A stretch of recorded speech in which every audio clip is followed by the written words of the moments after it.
Apey bunu içevi. Бул деген водоросли балырдан жасалат.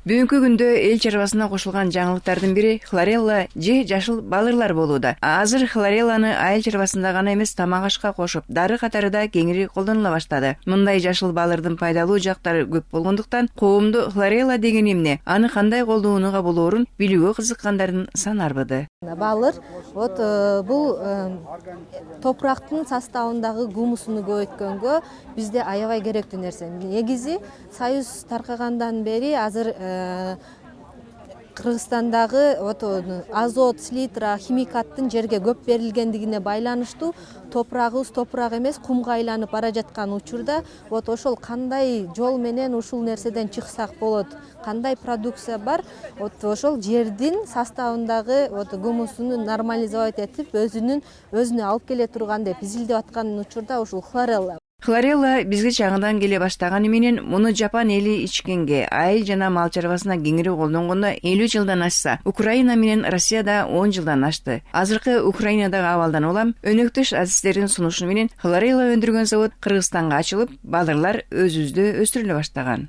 Составында 650 элемент, 40 аминокислот бар.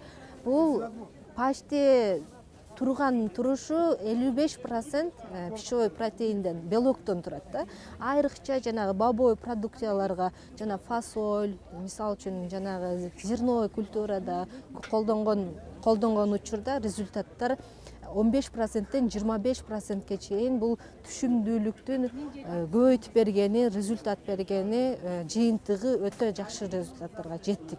Денени энергия менен камсыз кылган, майды күйгүзгөн, коргошун жана сымап сыяктуу оор металлдарды кетирүүчү табигый витаминдерге бай зат хлорелла бул таза суу балырлары. Айыл чарбасына колдонулган хлорелла менен ичкенге колдонулган хлорелланын өндүрүүдөгү айырмасы эле болбосо, таасири бирдей эле. Болгону ичкендики густойраак, составы кичине айырмасы болот, өндүрүлүшү. Бул ичкендики уже жабык аквариумдарда башкачараак өндүрүлөт, а булардыкы өсүмдүктөрдүкү ачык аквариумда жеңилирээк өстүрүлөт. Айырмасы ошол эле, көп айырмачылыгы деле. А составы экөөнүкү почти бирдей эле.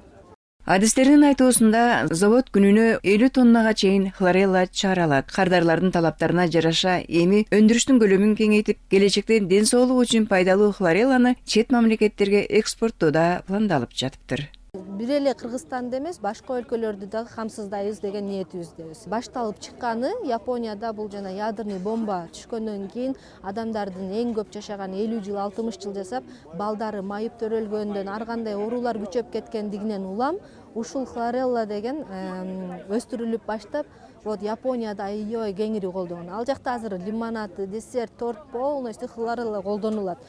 Элеме изилдөөлөр көрсөткөндөй, жүрөк кан тамырларынын саламаттыгын сактоо, химиотерапия жана нурлануунун таасирин азайтуу, кан басымын төмөндөтүү жана организмди тазалоого жардам берүүчү бул балырлардын жашыл түсү жогорку концентрациядагы хлорофилден келип чыгат. Калия Карымбекова, Жумабек Ногоев, билим жаңылыктарына.